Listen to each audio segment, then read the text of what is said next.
첫 시간 주님께 안녕하세요. 대강교회 오훈 목사입니다. 9월 29일 목요일 하나님 우리에게 주신 말씀은 사무엘하 14장 18절에서 33절 말씀입니다. 왕이 그 여인에게 대답하여 이르되 바라노니 내가 네게 묻는 것을 내게 숨기지 말라. 여인이 이르되 내 주 왕은 말씀하옵소서. 왕이 이르되 이 모든 일에 요압이 너와 함께 하였느냐 하니 여인이 대답하여 이르되 내 주 왕의 살아계심을 두고 맹세하옵나니 내 주 왕의 말씀을 좌로나 우로나 옮길 자가 없으리이다. 왕의 종 요압이 내게 명령하였고 그가 이 모든 말을 왕의 여종의 입에 넣어 주었사오니 이는 왕의 종 요압이 이 일의 형편을 바꾸려 하여 이렇게 함이니이다.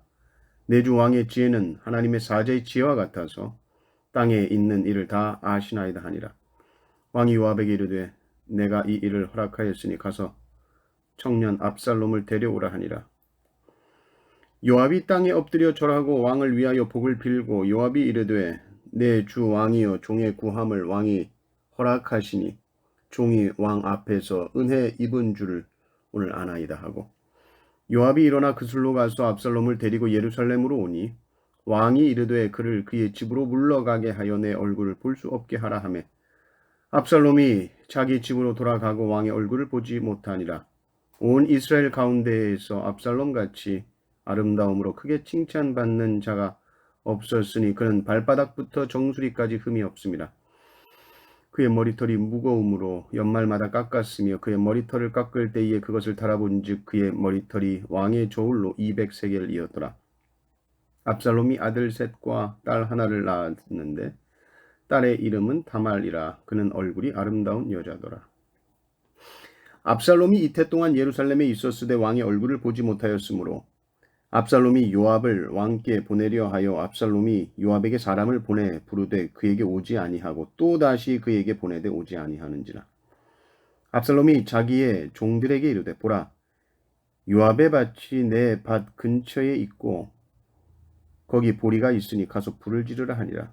압살롬의 종들이 그 밭에 불을 질렀더니 요압이 일어나 압살롬의 집으로 가서 그에게 이르되 어찌하여 네 종들이 내 밭에 불을 질렀느냐 하니 압살롬이 요압에게 대답하되 내가 일찍이 사람을 내게 보내 너를 이리로 오라고 청한 것은 내가 너를 왕께 보내 아뢰게 하기를 어찌하여 내가 그술에서 돌아오게 되었나이까. 이때까지 거기에 있는 것이 내게 나았으리이다 하려 함이로다. 이제는 네가 나로 하여금 왕의 얼굴을 볼 수 있게 하라. 내가 만일 죄가 있으면 왕이 나를 죽이시는 것이 옳으니라 하는지라.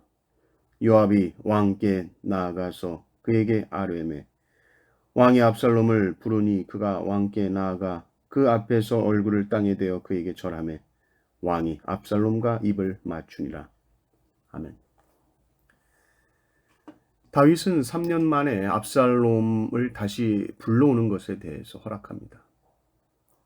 그런데 압살롬은 암논을 살해한 후 그슬로 살해한 다음 도망친 자고 또 다윗이 압살롬을 불러온다는 것 자체가 다윗이 그 죄에 대해서 완전히 용서했다는 뜻은 아니죠. 그래서 사실 다윗은 압살롬을 예루살렘으로 불러놓고도 압살롬 그는 집에 있게 하고 내 얼굴을 볼 수 없게 하라 그러고는 만나지 않습니다. 다윗은 압살롬이 그 시간 동안에 좀 자숙하기를 바랬을 겁니다. 온전히 뉘우치기를 바랬을 것입니다. 그런데 압살롬에게서 그런 모습이 전혀 나타나지 않는 것이죠. 다윗은 압살롬과 만나는 자리를 마련하지 않습니다. 그냥 둡니다. 저는 다윗 왕 쪽에서 좀 적극적으로 불러놓고 압살롬을 좀 잘 가르쳤으면 어땠을까 하는 마음도 있는데 다윗은 그냥 언젠가 정신 차리겠지 그리고 그냥 뒀다는 것이죠. 그런데 다윗의 바램과는 다르게 압살롬은 그 마음이 더욱 강팍해집니다. 아버지에 대한 반발심이 더 커집니다. 아니 나를 불러왔으면 무슨 말이 있어야지. 그리고 오늘 말씀을 보면 중간에 압살롬의 외모에 대한 칭찬이 쑥 들어와서 꽤 길게 나옵니다. 25절, 26절, 27절까지 압살롬과 또 그 딸들의 아름다움에 대해서 말하는데 그러면서 압살롬의 머리카락이 그렇게 풍성했다 그렇게 표현하고 있고 그런데 참으로 아이러니하게도 뒤에 보면 나오겠지만 그 압살롬의 머리털 때문에 압살롬에게 큰 불행이 닥치게 되는 것이죠. 어떤 이 나중에 닥칠 그 불행에 대해서 말하고자 미리 이 머리털 이야기를 하는 것 같습니다. 아무튼 다시 돌아와서 압살롬은 화가 나 있는 것이죠. 그래서 요압 그 옆구리를 아무리 쑤셔봐도 요압이 가만히 있는 겁니다. 다윗과 요압의 입장에서는 압살롬이 좀 그 시간 진득하니 자기의 마음을 좀 진정하고 자신이 지은 죄에 대해서 성찰해야 이게 정말 왕으로서 어떤 자격을 갖추는 시간이 되는 것인데 이 압살롬은 엉덩이가 들썩들썩한 것입니다. 여전히 요압이 어리고 요압이 정신 못 차렸다는 것을 보여주는 것이죠. 그걸 확실하게 보여주는 사건이 일어나는 것인데 그것이 바로 압살롬이 요압의 밭에 불을 지릅니다. 자기 종들 시켜서 요압의 밭에 있는 보리에다가 불을 질러라. 그러면 자기 밭에 불이 나면 나한테 쫓아오겠지. 아주 완악하고 무례한 짓을 하게 되는 것이고 아주 극단적인 방법을 취하고 있는 것입니다. 아, 압살롬이라는 사람 아주 극단적이구나. 암논을 죽일 때에도 그랬죠. 그 마음이 여전하구나. 아주 이기적이고 자기 목적을 이루기 위해서는 이 사람은 어떤 짓이라도 할 사람이다. 나쁜 왕들이 가지고 있는 그 자질을 가지고 있어요. 결국 요압이 압살롬 앞에 나타나자 압살롬은 그간 있었던 모든 불평들을 쏟아놓습니다. 아니 요압 장군님, 제가 몇 번 당신에게 사람 보냈습니까? 어떻게 이렇게 나를 무시합니까? 그러려면 뭐하러 저를 그냥 냅두는 게 낫지 그 술에서 왜 불러왔습니까? 이유가 있을 거 아닙니까? 왕을 만나게 해주십시오. 아버지 만나게 해주십시오. 내가 만약 죄가 있다면 왕께서 나를 죽이면 되는 거 아닙니까? 여전히 극단적이죠. 요압이 다윗과 함께 이 사실을 말씀드리니 드디어 압살롬이 다윗을 만나게 됩니다.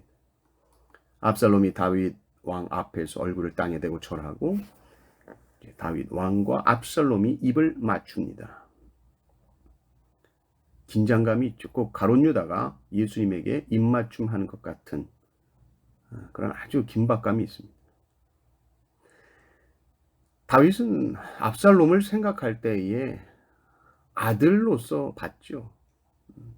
자식 사랑하는 마음이 사실 그 저변에 제일 크게 깔려 있습니다. 그 마음이 너무 커서 사실 실상을 제대로 파악하고 처리하지 못하는 모습입니다. 하나님의 뜻과 말씀과 이 율법에 어긋난 행동을 하고 있습니다. 죄를 분명하게 처리하지를 못해요. 사랑할수록 보다 더 분명하게 죄를 지적해야 하는데 그러지를 못합니다. 이것이 더 큰 죄를 범하는 기회를 주게 돼 버린 것이죠. 어떤 사람은 이렇게 말할 수도 있을 겁니다. 아니 예언대로 되는 거 아닙니까? 칼이 다윗의 집에서 떠나지 않을 거라고 예언했잖아요. 그러니까 이런 일이 일어나는 거죠. 어쩔 수 없네요. 그러나 그렇지 않습니다. 선지자를 통한 그 어떤 예언도 하나님 백성이 회개한다면 하나님은 돌이키십니다. 하나님은 백성들의 회개에 언제나 돌이키셨던 하나님이시고 그런 예는 얼마든지 있습니다. 인간의 불순종과 인간의 어리석은 실수들 때문에 이 예언이 진짜 재앙으로 임하도록 스스로 만들고 있는 것이죠.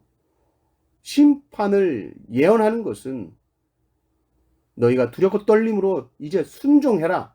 순종할 것을 바라는 하나님의 안타까운 외침이요 경고입니다. 다윗이 아들 압살롬의 잘못을 그냥 두고 보는 것, 그리고 어설프게 용서하는 것, 죄를 죄로 말하지 못하는 것, 이것은 더 큰 재앙을 불러오게 되는 것입니다. 죄는 불과 같아서요. 그 불씨를 잘 잡아야 됩니다. 커지기 전에 잡아야 됩니다. 작은 불씨가 보일 때 확실하게 끕시다.